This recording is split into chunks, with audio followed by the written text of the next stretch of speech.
Welcome to the Explainer. Today, we're digging into a huge update from Apple and Google, one that could finally tear down the walls between iPhone and Android and completely change how you pick your next phone. So let's start with a feeling I think we all know.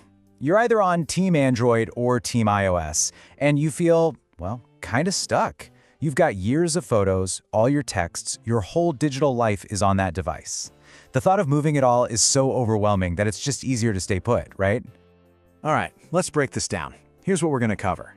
We'll look at the smartphone trap, peek behind the walled garden, see how this new bridge between worlds works, figure out what data actually moves, check out the timeline, and finally talk about what this all means for you and your choices. So first up, let's get into the nitty-gritty of the problem that this whole new system is trying to fix. This difficulty wasn't some technical oversight. It was a strategy, by design. The big tech companies built what we call walled gardens. And the higher they built those walls, the harder it was for you to ever leave their little world. It made switching expensive, super frustrating, and honestly, for most of us, just not worth the hassle. It was a way to limit your choice. But things are finally starting to change in a big way. And it's not just about some cool new tech. It's a response to a perfect storm of us, the users, demanding more freedom and new regulations, especially out of Europe, that are forcing these companies to play nicer together. And this just shows you the night and day difference. I mean, the old way, it was all about finding some sketchy third-party app, messing with cables, and praying you didn't lose half your photos in the process. The new way is built right into the phone's software from the get-go. It's wireless, it's seamless, and it's meant to just work. This quote really just hits the nail on the head. Let's be clear, this isn't about Apple and Google suddenly becoming best friends. Not at all. This is a cold, calculated business decision. They're adapting because the world is demanding they adapt. So what is this breakthrough that's finally starting to bring those walls down? Let's look at what each side is bringing to the table in this new collaboration. This is a really big deal. For the very first time, Apple is baking a transfer to Android feature directly into iOS. You won't have to hunt for it. It'll pop up as an option when you're setting up a new device, right where it should be.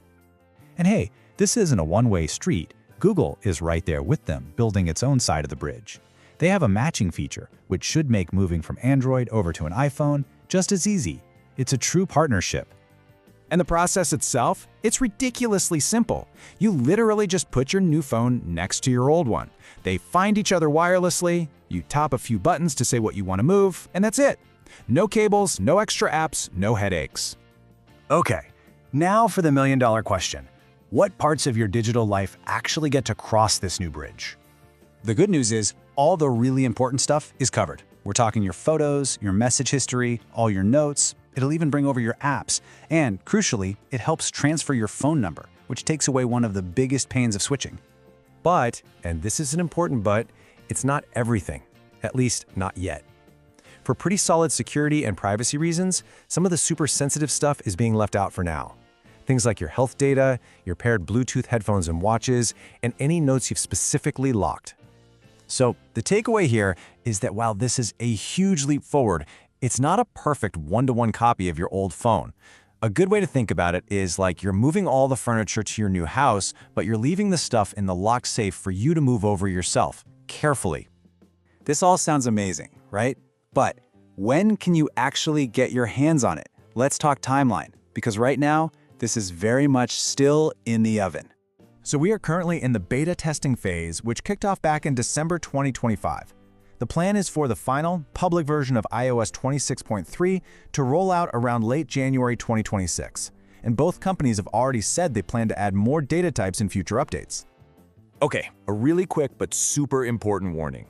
Beta software is meant for developers. It can be buggy, it can be unstable, it can crash. We strongly recommend you do not try this on your main phone until the official version is out.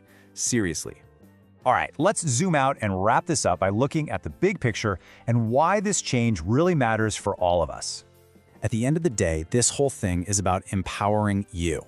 It's a massive step away from that trapped feeling we talked about at the beginning.